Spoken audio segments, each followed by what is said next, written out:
Well, some Democrats do have character, and believe me, it's surprising all of us. While at the same time as they're showing that they have actual character, or at least some may have character, they are still going after or appealing to the court, the very court that they disagree with, say shouldn't exist, or should be so radically changed as to basically be of no point. But hey, why not? You're a Democrat, just go for it. And shutdowns, are they on their way again? Kind of surprising how you think, wait, what? I mean, hantavirus, right? Hantavirus. That's got to be the hantavirus that's shutting things down. Well, in this case, it's just because people are relying too much upon the Hormuz Strait, and maybe even Iran, who knows. And we'll discuss that one. And lastly, it's amazing to me how the media is so unwilling to point out when the Democrats get something wrong, and when the results of Democratic leadership come into play. They just really are not willing to deal with it. Let's go ahead and get into it.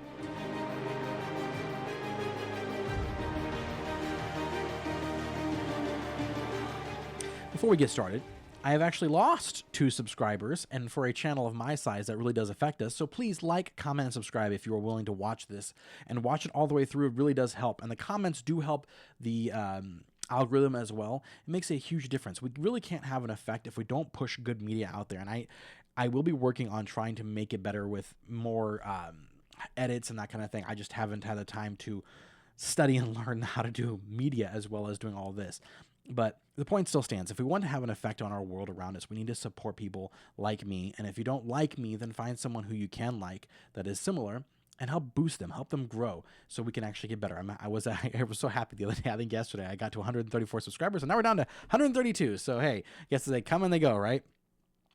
Well, the first thing I want to talk about today is that in Virginia, they have had that crazy battle that's been going on this entire time. The Senate Majority Leader in Virginia, who is a Democrat, said that he would not support the idea of changing the justices, or removing the justices, changing the age so that the justices all had to be replaced in there.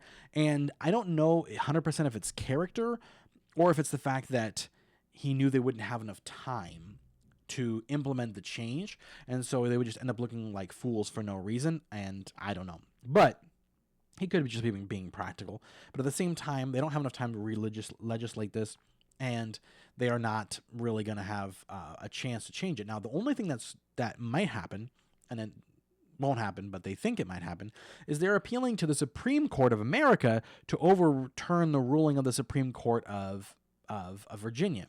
The thing is, in this case, because of how the rules work and the Constitution of Virginia works, they shouldn't be appealing to the Supreme Court. And these are the same people who are telling us that the Supreme Court is wicked because it makes conservative choices occasionally. And not even as many choices as I would like, but it does make conservative choices. And here's what I'm going to say. Don't ever believe or listen to people when they give you doom and gloom about these kind of things. Virginia, it's not too late to fight.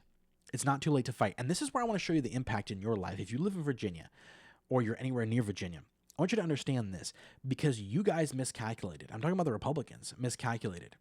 You guys went from a interesting candidate to now Spanberger. And Spanberger snuck in as a moderate. And because y'all didn't think too much of a threat from her, you let her through and then find out just how radical she really is. We cannot even let up for a minute. And we have to understand that everything happens in a gradual movement. That's what the Democrats and lefties have been doing for years. Gradual and gradual and gradual steps. Now, shutdowns, are they on their way? And they are, but not in the way we thought. So the hantavirus has been traveling everywhere. There's 2 people that were brought into America in actual medical containment units. One additional one that was showing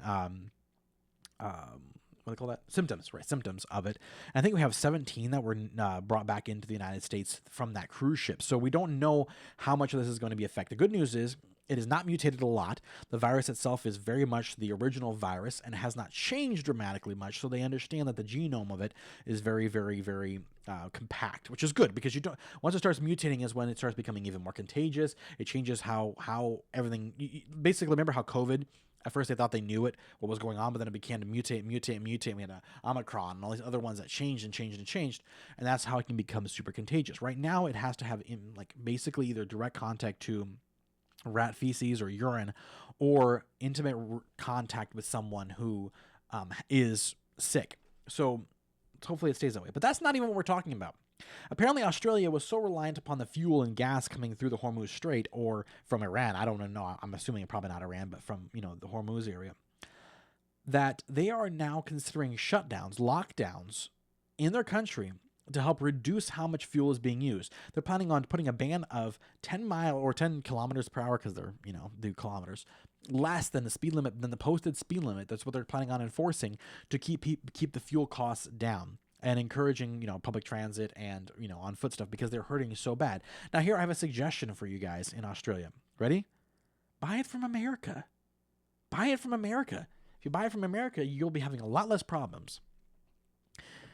Now, back to the Democrats.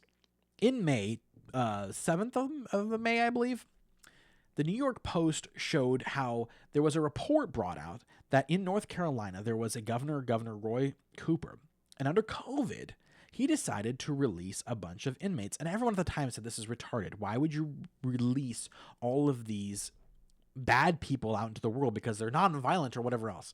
Well, the report is that half of them have already been convicted again of reoffending. So already half have reoffended, and 18 of those have been murder convictions. 18 people are dead that wouldn't be dead if we would just actually follow the laws of our country.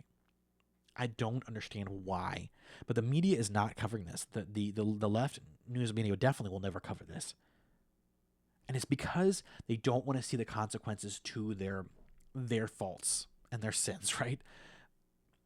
On the note of that, so much so do they not want to see the consequences to their faults and their issues, that in Providence, Rhode Island, there was a mural to the Ukrainian girl, Irina's. Wow, I literally just had him. Someone told me I'm horrible at remembering names, and I literally wrote it down. But Irina, they had a mural for her. And because of what that mural meant, that repeat offenders are just left on the street to murder young ladies in the subway. Because of that, it offended the lefties so much in Providence, Rhode Island, that they ripped it down because they considered it divisive. And this is the point that you need to understand. We have to be vocal. You want an impact? You want a ripple effect? You have to be vocal. You have to push. You have to say things, because the only people who are willing to say things right now are the lefties, and they're winning. Every time we let them have the voice, and I'm not saying take the voice away, I'm saying be louder than them. Every time we stop pushing, they control the narrative. And the worst part is, I guarantee you that had it been a mural of George Floyd or a statue of George Floyd, there would have been no issue. And here this girl was even a Democrat or very left-leaning. But because of what it means to have her mural up there, saying we're not okay with repeat offenders being let out, they had to tear it down. Now, as a last thing, AOC made a stupid comment where she said something about how she was making a comparison between the founders and billionaires, and saying that billionaires wouldn't have done it, billionaires couldn't have made the country, and went off on billionaires and how billionaires are horrible and all that stuff. Now, what's crazy is, one, she's historically inaccurate, and there's a lot of conservatives that are going after her because of that. And I think they both are wrong. And here's why. The conservatives are coming out and saying, what do you mean the country wasn't built by billionaires? Absolutely it was. Because the founding fathers themselves were the billionaires of their time, the most wealthiest men in the country, who gave their lives and their fortunes to provide and take care of this country, to start this country off, who pledged their fortunes in that purpose. And I understand, I agree, 100%. But I think there's a different statement here. What was special about those billionaires was that the country came first in their mind. It really did. John Hancock writing his huge name on the Declaration of Independence so that even the king could read his name without his glasses, or whatever the whole story goes, right? These men cared. The wealthiest men of America signed that document. One of the wealthiest men in the country, who lost a huge portion of his wealth in the war. And a lot of them did. George Washington, a lot of the other ones. Because the country was number one. If the billionaires in our country looked at this country as being number one and the number one reason for their businesses, I think you wouldn't have this problem. You wouldn't. And in fact, I think you would have a complete different take on this, and people would understand that these people are out there to make America better. But they're not. Unfortunately, they're out there to make themselves better. And that's why you see people like NVIDIA, the billionaire who owns NVIDIA, who's still willing to sell chips to China because, well, we have to have a global market. Right. So let's sell them to our enemy. That has an impact. It does. It allows them to have stuff to defeat us, and we can't have that. How can you make a difference? Liking, commenting, subscribing on this channel will make a difference.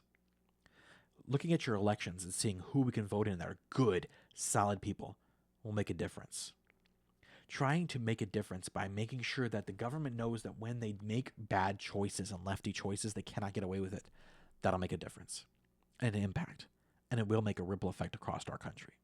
Thank you so much for watching. Please like, comment, and subscribe. And like I said, please help me get back up to my 134 that I had. I want them back.